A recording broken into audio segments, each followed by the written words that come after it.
Okay, let me begin like this. What will you do when you have to make a choice between two options? Selecting the better one of the two would be obvious, isn't it? So, when two options are given, you'll select the best. But this would be possible only in familiar situations when you know what's there and when you know about the situation. Then, of course, when two options are given, you'll choose the best. Now, what if you don't know your choices? How will you decide then? Okay, let me make it even more clear. What if you were traveling and given the option between two places to explore? Explore means to find. Both are unknown to you, okay? When you choose one, you don't even know if your choice is right. You never know. So, how will you choose then?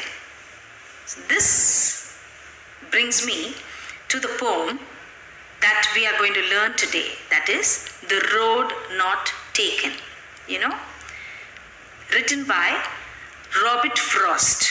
He is the author, the narrator, and he talks about the indecision and the uncertainty about making the choices he makes in life. So he doesn't know whether he's made a right choice. And the road not taken. Here, see the name of the poem is so beautifully given, that the road not taken. What does the road symbolize? The road symbolizes our life. Okay? So the poet says that the path that we don't choose in our life is the road not taken. If we haven't chosen that road, means the choice, then it is not taken. Okay? So he describes the feelings about his past. And the very important message that the poet wants to give is that the choice that we make, isn't it, has an impact on our future. So, if we make a wrong choice, we regret it, but we cannot go back on it. Okay, so we must be always wise while making choices. So this is what the poem actually talks about. So let's see what it is. Two roads diverged in a yellow wood, and sorry, I could not travel both.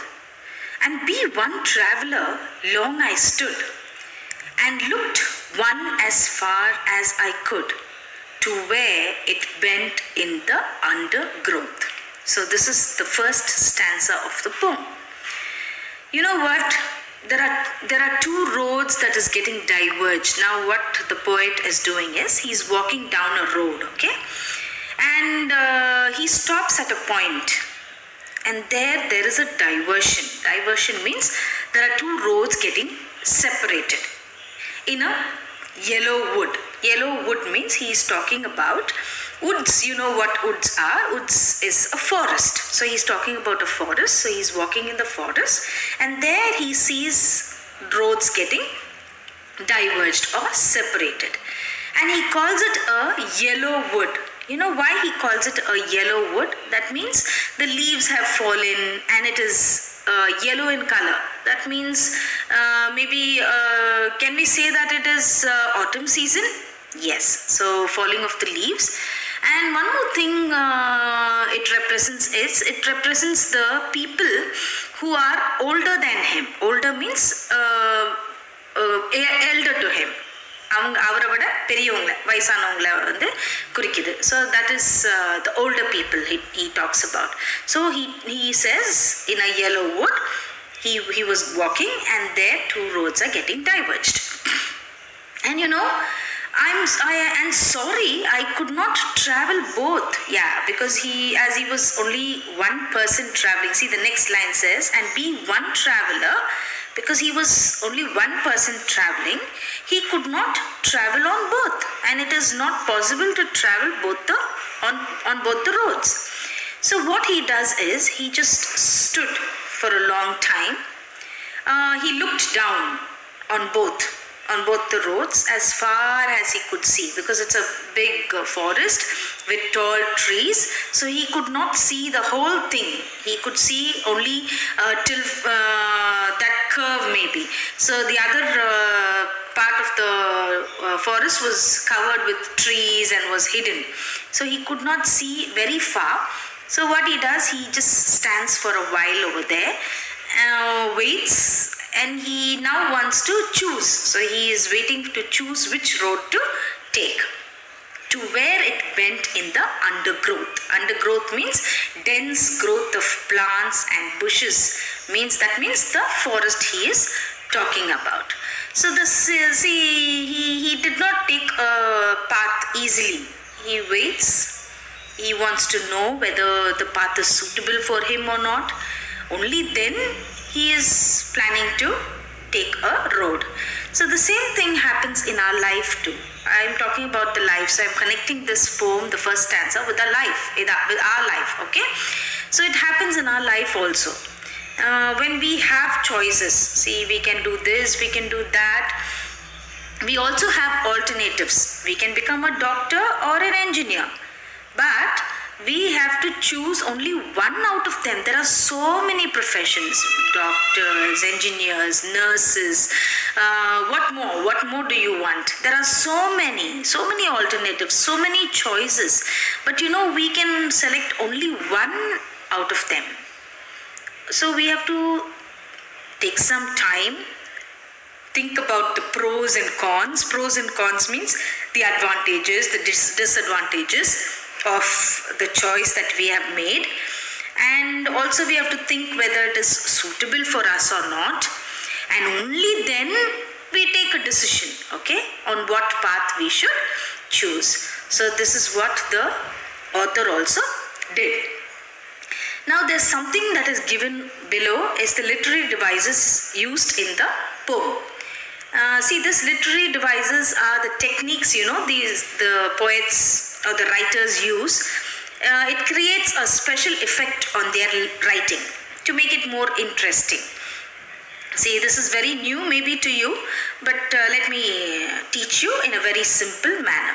First of all, we will see to the rhyme scheme. See, the rhyme scheme can be chosen from the last word of the stanza. Now see the last word of every line: would, both, stood, could, undergrowth. Now let's see which word rhymes with the other, okay? Now wood I will name it as A. Let's give A letter for wood, okay? Now both, does wood rhyme with both? No. So we will give it as B. Next is stood. So wood and stood rhymes? Yeah. So what shall we give it? We shall give it A only. And then could. Does that also rhyme? Yes. Wood, stood and could, they rhyme with each other. So what shall we give? Because wood was given A, stood is also given A, could is also given A. Now both and growth, they rhyme, isn't it? So both was given which letter? B. So if both is given B, then growth also should be given B. So can we say the rhyme scheme? How do we say? The first stanza goes like this: A, B, A, B. Got it, children? Yes. The next is symbolism. Symbolism means the two roads. What are the two roads that symbolize? I told you, the road symbolizes what? It symbolizes the two choices in our life. So symbolism is also used over there. See, something which is giving a representation for our life. So that is called as symbolism. Next comes the anaphora.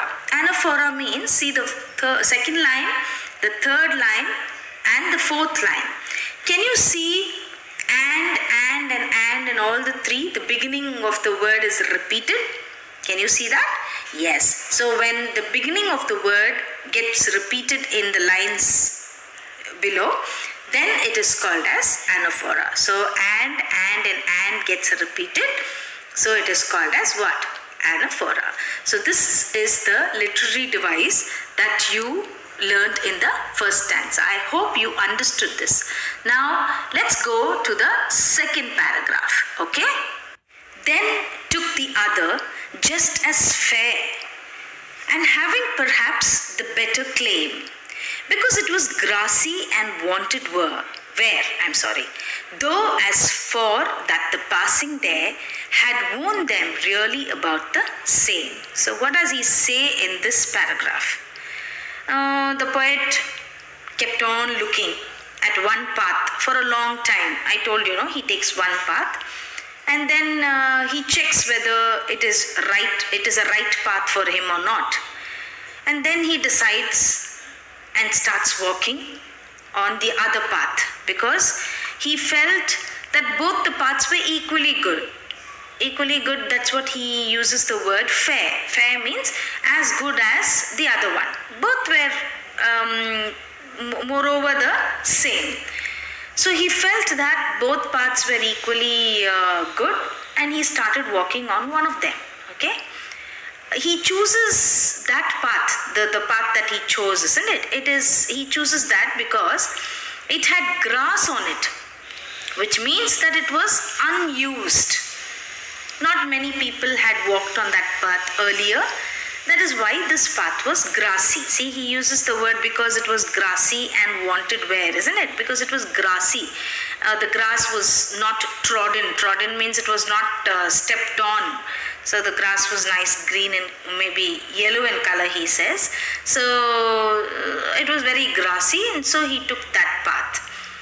And wanted where means that it was not walked over by many people. So must be he thought that many people have not used this path, so I will take this path. So he chooses that path which is not being used by many people, and it was grassy. And only after he walked for some distance, he realizes that both the paths were similar and worn out. After quite some time, when he keeps walking in that path, only then he realizes that both are worn out. Worn out means both are spoiled. There's not much difference over here. After a few distance, he could see that road was also old only. It's not the grassy road that he saw in the beginning. That was also used. So both are similar to each other. So even in our life, we take any path or option, anything, whatever we may become. All of them have the benefits. They have their disadvantages. Any profession you take up, whether you become a doctor, whether you become an engineer, whether you become a teacher, whatever, it has got its benefits. Whatever choice you make in your life, it has got benefits. Benefits means uses and disadvantages also, and sometimes problems. You have to face challenges, and all this has to be taken up, whatever profession. So we think that we are choosing a better option, but it is not that way. Every option or every way in our life, every profession in our life has got its own problems or difficulties, disadvantages, benefits, and all these are challenges in our life, so we have to take up. Okay, children? So that's what he says. That's what he compares. Both the roads are something similar. Nothing more than the other road. He must have chosen first because it was grassy, and he thought it was unused, but it is not that kind. It is already that is also already used. It's something similar. So everything has its own way. So the literary device over here is, see, wanted where is in the third line, the last two words. See, wanted where. W sound is repeating over there. And this W is actually a consonant sound, isn't it? So when it begins with a consonant sound like that, and when it repeats, then it is called as alliteration. So W wanted where. W is repeating, and it is alliteration. And then see in the fourth line again, though, TH, though. See, the same line has got that, and next is the, and then there. See, TH, TH, TH, TH. Can you see that in the same line being repeated? So that TH sound is repeated. So it is also called as alliteration. Okay children, it's a consonant sound again and it is called as alliteration. Did you all understand? And both that morning equally lay in leaves, no step had trodden black. Oh, I kept the first for another day, yet knowing how way leads on to way, I doubted if I should ever come back. So the poet says that both the paths were similar that morning, and both had leaves on them, right? And the one he chose, why he chose that? Because no one had stepped on them, as they were still green in color, That's what he chose that. He said it was grassy, isn't it? Trodden means not walked over. And he decided that day he would take one path and he will keep the other path for another day, it seems.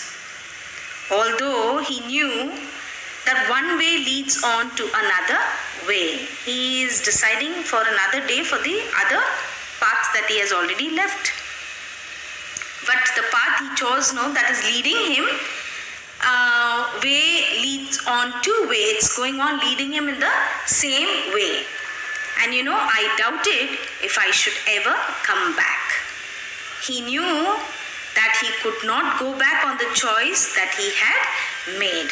Yes, he cannot come back now. He cannot take the other road. He has to keep going and going and on and on and on in the same road that he has chosen. So the same way, similarly children, even in our life, once we choose an option, we must keep on moving ahead with that option. Ahead means going on in that. And we will never get a chance to come back and take another option that we had already left. Okay, so whatever option you choose the best one, the right one, see if it suits you, so that you can go on and on, keep moving on and on in that particular option or the choice that you have made in your life. Okay, now let's see to the literary device. See, the third line is got first for. See the F sound, first for. F sound is repeating. Can you see that? Now what's that now? That is also alliteration. So the F sound is getting repeated. Okay children, so I think you have understood this paragraph. Now let's go on to the next. I shall be telling this with a sigh. Somewhere ages and ages hence, two roads diverged in a wood, and I took the one less travelled by, and that has made all the difference. So he's talking about the future now. In his future, he takes a deep breath. That is, he sighs means he takes a deep breath. So somewhere ages and ages hence. Ages and ages means here it is talking about the future. Hence is talking about the future. So in the future, the poet will say, it seems, once upon a time that I came to a point in my life and there were two options, and I took the road that was less traveled by people. And so, that is what I am now. So that has made all the difference in my life. See, this is my future. This is what I am because I chose that road. So this is what the poem or the poet says. Similarly, even in our lives, when we grow up in our future, you will say, once upon a time, when I was young, I had two options. The choice that I made was what I have become now. See what I am now? Suppose you're a doctor. You'll say, I made a choice to be a doctor, so I've become a doctor. So this is a very strong message for all the students. You should always be wise and be very careful while making choices out of the option. There are so many options given in your life, but you have to make a right decision, a correct choice. So this is what is the message that the poet wants to convey. And whatever option that you choose in your life, that is your future. And your future depends on the choice that you make today. So be very careful and be very firm in making your choice. Okay, children, I think you must have understood the poem very well. And again, there's a literary device here and this stanza also given. See, there's a repetition of the word ages. Ages is repeated. So it's a repetition. You call it a repetition. It's not an anaphora. Anaphora is the beginning of the sentence, I told you. But this is repeating in the same line, ages and ages. So it's just a repetition. And then see, there's a repetition of the same line, that is in stanza 1 you saw, right? Stanza 1 also says the two roads diverged in a wood. And again the last stanza, same repetition is given, that is two roads diverged in a wood. So this is also repeated, so it comes under repetition. Okay, children, I think you have understood this poem very well, The Road Not Taken by Robert Frost. And you enjoyed it, right? Okay, come on, make a right choice in your life. Thank you very